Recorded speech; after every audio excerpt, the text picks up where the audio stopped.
Malaysian swear আলু দিয়ে রসা।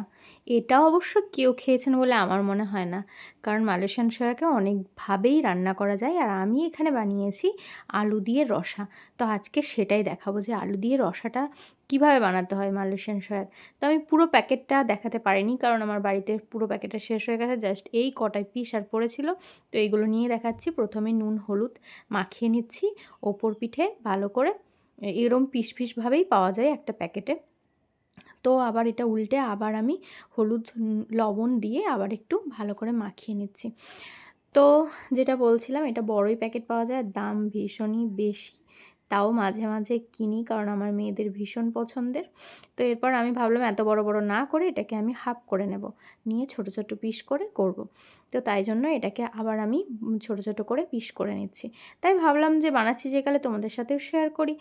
তো সেই জন্য আমি একটু শেয়ার করতে চলে এসেছি। মালয়েশিয়ান সয়ার অনেক রকমের রেসিপি হয়, তো আমি আজকে দেখাচ্ছি আলু দিয়ে পাতলা রসা।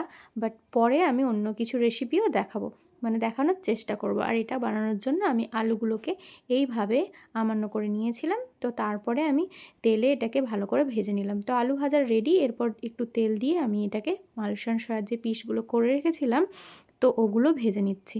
ওগুলো একটু ভালো করে ব্রাউন করে ভেজে নিতে হবে সুন্দর করে। এই সয়াগুলো মালয়েশিয়া থেকে আসে, তাই জন্যই এখানে ভালোই দাম আছে এগুলোর। আর মায়াপুরে সব দোকানেই অ্যাভেলেবেল পাওয়া যাবে। তো তারপরে এগুলোকে আমি ব্রাউন করে ভেজে নিয়েছি। এরপর এখানে আমি একটা মশলা করে নিয়েছি, যার মধ্যে আছে কাশ্মীরি লঙ্কার গুঁড়ো, হলুদ গুঁড়ো আর জিরে আর ধনে গুঁড়ো একসাথে জল দিয়ে মিক্স করে নিয়েছি, একটা পেস্ট বানিয়ে নিয়েছি। আর এদিকে এগুলো ভাজা হয়ে গেছে, মালয়েশিয়ান সয়া ভাজা হয়ে গেছে, আলু তুলে রেখে দিয়েছি। এখানে ফোড়নে দিলাম গোটা জিরে, শুকনো লঙ্কা আর দিয়ে আর একটু কালো জিরে দিয়ে এটার মধ্যে টমেটো কুচি করে রেখেছিলাম, ওটার মধ্যে দিয়ে দিলাম টমেটো কুচি, দুটো টমেটো আমি কুচি করে রেখেছিলাম। তো তারপরে টমেটো দিয়ে ওপরে আমি একটু সামান্য লবণ দিয়ে দিলাম। তারপর এর মধ্যে দিয়ে দিলাম সামান্য একটু হিং দেওয়ার পরে টমেটোটাকে ভালো করে কষিয়ে নিতে হবে। তারপর যে মশলার পেস্টটা বানিয়ে রেখেছিলাম ওটা দিয়ে দিলাম এর মধ্যে। আর আমি এখানে বলে রাখি, আপনারা চাইলে আদার পেস্টও দিতে পারেন। তো তারপরে এটাকে আমি মশলাটাকে ভালো করে কষিয়ে নিচ্ছি। অনেকক্ষণ থেকে কষানোর পরে ভেজে রাখা আলুগুলো ফার্স্টে আমি দিয়ে দিচ্ছি। তো আলুগুলো দেওয়ার পরে আমি ওটাকে আরেকটু কষিয়ে নেব মশলার সাথে আলুটা। আমি ফার্স্ট এখন কিন্তু মালয়েশিয়ান সয়াটা দেবেন না, একদম পরে দিতে হবে, নাহলে এটা ভেঙে যাবে।